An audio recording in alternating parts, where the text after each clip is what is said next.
What would you do if you woke up one day and realized, holy fucking shit, I'm a billionaire? How did this happen? My God, what have I done? As the days go by, you realize that with your newfound wealth, you can do a whole lot of good. You can help out people that need to get off the goddamn street and give them a happy, healthy life and a new chance, a new lease on life, as it were. You can help out sick children through no fault of their own to deserve a chance to grow up, to become adults, where they will have a chance to make the world even better. You can help out abused pets. You can do a whole bunch of stuff, but if you don't want to do that, you can just basically shrink that circle to help out family and friends. Family and friends mainly that were there for you in your darkest hour, in your time of need, your lowest of lows, to the point that you felt like just a flower trying to grow up through the crack of the sidewalk of life and trying to grow up and live, damn it, live.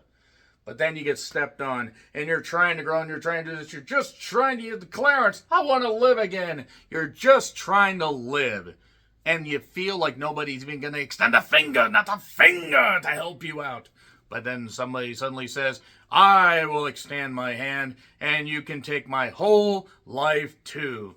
Because you can't help taking all my sins on you. Curse of the Sin Eater was directed by Justin Denton, written by Adam Davis and Will Corona Pilgrim. And you can check out their IMDb pages for the full listens of their work. This is currently on Amazon and Tubi and features a man named Rick Malone, played by Carter Shimp, who is a man that is struggling, shall we say. He's a young man that lost his mother recently and is bouncing between jobs.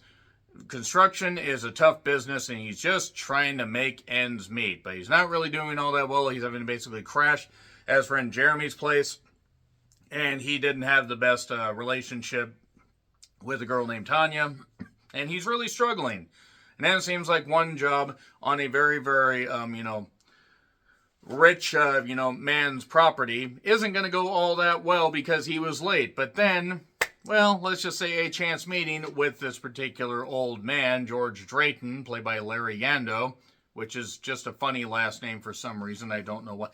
Yando, it just sounds like some kind of Italian, Italian spin on some American character. I don't know why. Nevertheless, basically an offer is made. Hey, you can have all my wealth, but obviously there's no price. Why would I suddenly give you all my wealth? Why would I give all this up to die, to sleep, And yeah, from there, basically, if you can't figure out what it is from Curse of the Sin Eater, I don't really know what to tell you. Just Google Sin Eater and you will know exactly where this is going. I do want to say, obviously, there is, a direct path where this is going, though. It does try to have a few little threads about dealing with trauma, dealing with, sudden newfound wealth. Would it change you? Obviously, it would change people to an extent. I would like to think that if I suddenly got, I don't know, the Mega Millions or the Powerball, I would, and it was a sizable prize, that yeah, things would change, but I would help the people around me because there were a lot of people that were there for me when I was really goddamn low.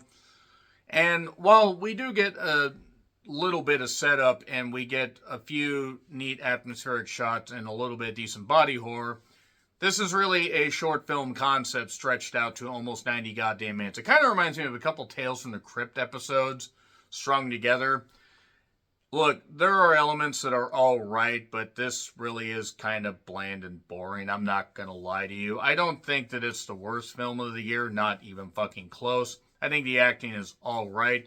I do want to shout Elizabeth Laidlaw, who plays Antoinette, or Anton for short. Even though it's very obvious where these character arcs are going from the beginning, it is what it is. It's not an awful movie, but it's not great. It is, if you have an Amazon Prime account, you can check it out for free. It's also on Tubi. And you know what? Maybe the filmmakers will go on to do bigger and better things. I mean, the director, the writers, it is what it is. It's basic. It's just basic. I'm going to get into spoilers. 3, 2, 1, and spoilers.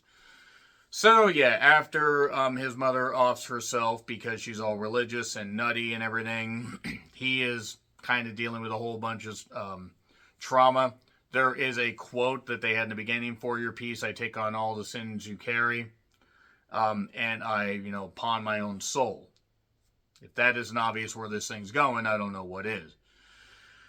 So, yeah, Rick is just picking up random jobs. An old man basically, George Drayton notices that he's trying to take some money. That's because Rick got robbed on the way to the store, or way to the place, and he just needed some money to get home. He wasn't trying to be a dick. You could argue you really shouldn't do that, but I guess when you're desperate, you would go for that shit. And he says, you know what? Consider it in advance. It'll be all right. And what would you do if you suddenly woke up a billionaire? There's talk between Jeremy Marcello Wright, by the way, and talk between him and Rick. They are friends. And basically the offer is made that Drayton knows he's about to die. Eat an entire meal off a dead man's body, off of his body, and you can have all his wealth. Comes with a price, obviously, because you have to eat all his sins, so to speak, because you have to read this card. And yeah, every sin, every single goddamn sin that he has committed. Or it turns out that he didn't commit, but that were committed by the people that he ate the food off the bodies of. Yes, it's just one of those where it's a revolving door of eating off of corpses. I'm not here to kink shame, but that's a little bit weird. So, yeah, he essentially, Drayton takes a liking to him, makes this offer, and Rick does it. And from there, we basically just have him at first kind of enjoying it, but now understanding all this stuff. Still can't get Tanya to be with him like he, when she was with him before, because she's with Jeremy. It's always the best friend you got to worry about.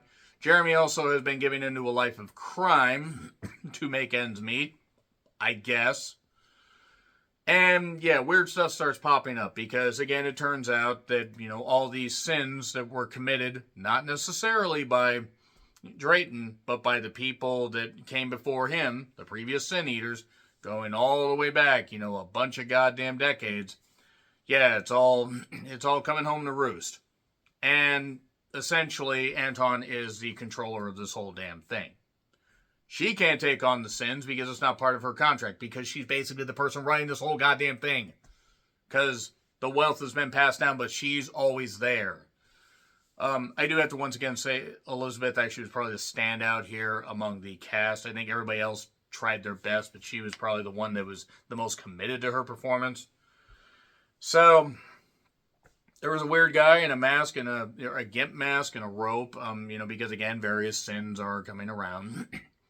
And the idea here is that Rick is like, wait a second, I need to get rid of these sins. Well, the only way to do that is to die. But if he doesn't purge himself of these sins, he even talks to a priest, that doesn't necessarily work. He has to confess these sins that he didn't actually, end up taking part in to, absolve himself of this. And he comes up with a brilliant idea to maybe get it where he can go under and almost die, but then he'll come back to life. But Jeremy will assume all the sins, and he'll be free to do what he wants any old time. This is after he nearly ODs, by the way. Oh, yes, and then just before this, Jeremy comes up with the idea of maybe pissing off the wrong goddamn people. So Rick goes over to help and sees a body underneath the goddamn sheets. This body pops up, it's a ghost. It's actually Tanya, and he ends up shooting her. And that just gets totally glossed over. I mean, Jeremy said this wouldn't have happened if I was there. Actually, you probably would have. You probably would have both been dead. So Jeremy does it. Rick goes back to his old life. And this is after Rick sees a bunch of people in hell. A very foggy hell, by the way. It's foggier than an N64 and a PS1 game. First generation put together. That's a lot of fog. But nevertheless, he basically says to his mom, I'm sorry, Mom, I'm sorry. And look, there's that part of trauma dealing with that. It would be tough to, admit that it wasn't your fault, even if it wasn't. You'd always wonder, what could I have done? The thing is, this movie doesn't have enough meat on its bones to justify the 85, 90-minute runtime. So, yeah, he goes back to his own time, or his own life. Jeremy is freaking out. And this whole thing that they were building earlier in the movie turned out to be some kind of mausoleum with a book where Antoinette is writing in this thing with a quill, because she's running the whole goddamn thing. The eyes, go cloudy briefly just to prove that. And, oh yes, Tanya's ghost is haunting Rick because, well, he killed her, even if he didn't mean to. So, yeah, that's pretty much it right there. I mean, look, it's not god-awful, and grades don't necessarily reflect star ratings. It gets an F because I just don't think it was that good. But is it like, a half star? No. Is it a 1 star? No. It's about 1.5. It has a neat little idea, but again, it's just eh. So agree, disagree what I said, like, share, subscribe, Twitter handle in the description. I'm John Ritlin. I'll see you soon.